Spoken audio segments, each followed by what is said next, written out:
देखिए, मैं कोई बहुत बड़ा एक्सपर्ट तो नहीं हूं, लेकिन जो भी मुझे थोड़ी बहुत समझ है या तजुर्बा है, मैं कह सकता हूं कि सबसे ज्यादा फायदा इसमें जो दिख रहा है पॉलिटिकली, वो तेजस्वी यादव का दिख रहा है। आज मैं चारों तरफ देख रहा हूं, तेजस्वी यादव के लिए बहुत जबरदस्त सिंपैथी है,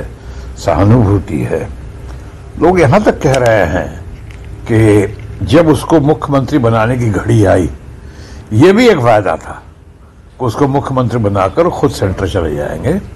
हमारे मित्र, हमारे दोस्त नीतीश कुमार। लेकिन जो घड़ी आई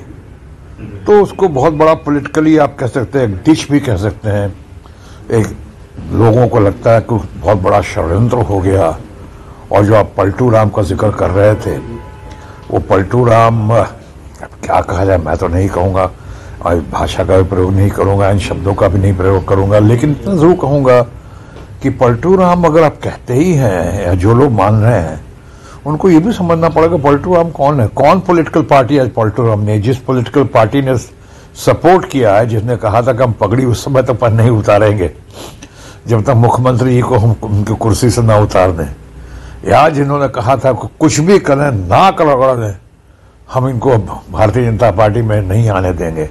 या भारत के माननीय गृह मंत्री इतने बड़े चाणक्य, हम सबके बड़े माननीय और सम्मानीय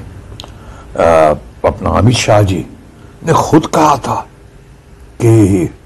इनके लिए दरवाजे हमेशा के लिए बंद हो चुके हैं। कभी हमेशा पे बहुत जोर दिया था, हमेशा के लिए बंद हो गए। और वो चंद महीने हुए, दरवाजा ऐसा खुला कि वाकई जैसे शहनवाज हुसैन ने कहा, जो बेचारे इंटरव्यू देते वक्त इन दोनों उनको सकते में आ रहा है, समझ नहीं पा रहा क्या बोले क्या नहीं बोले, लेकिन उन्होंने कहा एक बात तो सही कही कि वह जैसे बर्लिन की दीवार टूटी थी वैसे दीवार टूट गई, और दरवाजे तो बंद हुए लेकिन दीवार टूट गई, और फिर से आ गए हमारे दोस्त मंत्री, मुख्यमंत्री थे, मुख्यमंत्री बने, मुख्यमंत्री की शपथ ले ली उन्होंने। तो आपने जो पूछा सबसे ज्यादा फायदा, तो फायदा मैं कहूंगा तेजस्वी यादव का हुआ है, जिसको बहुत ज्यादा सहानुभूति मिल रही है। लोग कह रहे हैं कि उसका आने वाले दिनों में स्वीपिंग रिजल्ट्स हो सकता है, और चुनाव की घड़ी में भी। और दूसरा मैं कहूंगा, कई लोग शायद चौंक जाएं, लेकिन मैं कहूंगा कांग्रेस पार्टी का बहुत बड़ा फायदा हुआ है इस संदर्भ में, बिहार के संदर्भ में।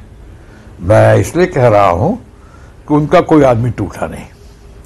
कह रहे थे, हल्ला उड़ा रहे थे कि 10 आदमी चले गए उनके, 7 आदमी चले गए, 9 आदमी चले गए, कांग्रेस का कोई आदमी टूटा नहीं। तो मैं पॉलिटिकल ऑब्जर्वर की तरफ देख रहा हूं कि उनसे एक तो लोगों को लगा कि हां, दम है बिहार के मामले में, और खासकर इंडिया ब्लॉक के मामले में, और अभी जो तेजस्वी के साथ मिलकर चुनाव लड़ेंगे। और दूसरा जो देख रहा हूं कि कांग्रेस का जो है, इतना ज्यादा कांग्रेस और तेजस्वी, कांग्रेस को सीटों का फायदा हो जाएगा, जो कई जगह सीटों का लग रहा था कि थोड़ा कम बेसी होगी, अब तो बिहार में वो पूरा फील्ड खाली हो गया उनके लिए, अब वहां पे मिलजुल कर लड़ेंगे। और तीसरा जो सबसे ज्यादा महत्वपूर्ण दिख रहा है कि सिर्फ माई कॉम्बिनेशन ही नहीं, जो तेजस्वी के चाहने वाले हैं और मानने वाले हैं, और तेजस्वी ने जितने अच्छे अच्छे काम किए हैं, जिसकी खबरें चारों तरफ गई हैं,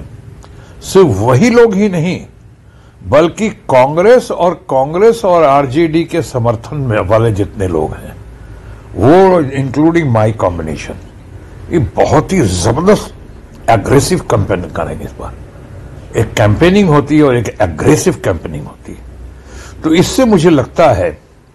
कि आपने कहा, एक तो पलटू राम का खिताब मिल गया उन लोगों को, जो आपकी भाषा में जो पलटू राम कह रहे हैं, जिन्होंने उनको पलट के अपनी हर बातों से पलट गए।